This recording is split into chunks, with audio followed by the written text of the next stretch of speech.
जय सदाशिव। एक गांव से चोर चोरी करके भाग रहा था। तभी गांव वालों ने उसे गांव से निकलते ही पकड़ लिया और एक पेड़ से बांध दिया और यह पूछने के लिए कि इसे क्या सज़ा दी जाए गांव के मुखिया के पास चले गए। उसी समय शाम का समय था। भेड़ों को चरा करके एक भेड़ चराने वाला उस रास्ते से निकल रहा था, अपने घर की ओर जा रहा था, गांव की ओर जा रहा था। उसने उस चोर को पेड़ से बंधा हुआ देखा और पूछ बैठा, भाई तुम कौन हो और किसने तुम्हें बांध दिया?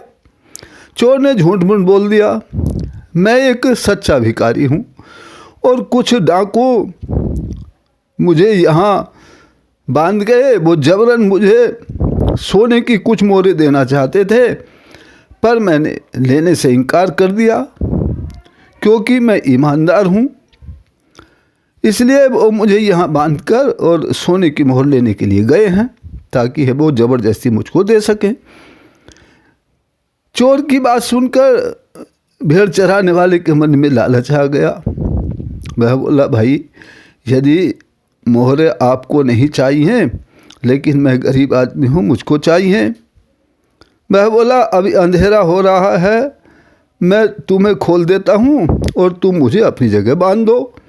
अंधेरे में किसी को पता नहीं चलेगा कि हम किसको बांध करके गए थे और तुम्हें तो मोहरें चाहिए नहीं, मुझे चाहिए, मुझे उसकी आवश्यकता है। उन मोहरों से मैं अमीर बन जाऊँगा। तुम चाहो तो बदले में मेरी भेड़ें ले जा सकते हो।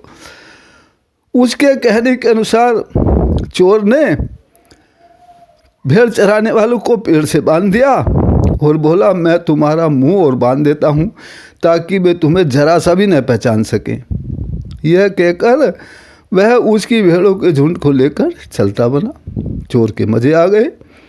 उधर गांव वाले मुखिया से परामर्श लेकर विचार विमर्श करके उस चोर को सज़ा देने पहुँचे और मुखिया के कहनुसार उन्होंने उस चोर को खोलकर नदी में फेंक दिया।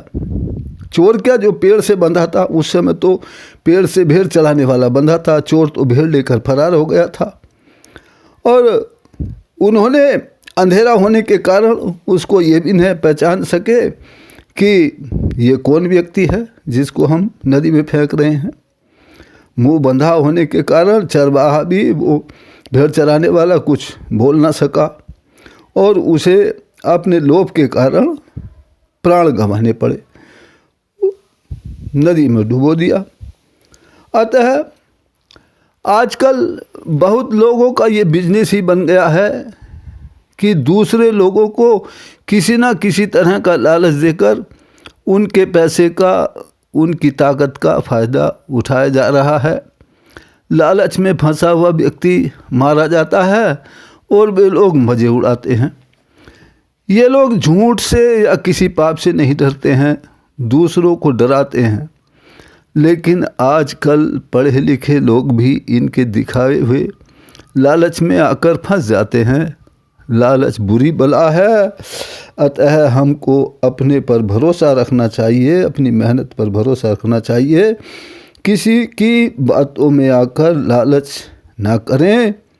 परम पिता परमात्मा हमें हर लालच से बचाए, इस प्रार्थना के साथ जय सदाशिव।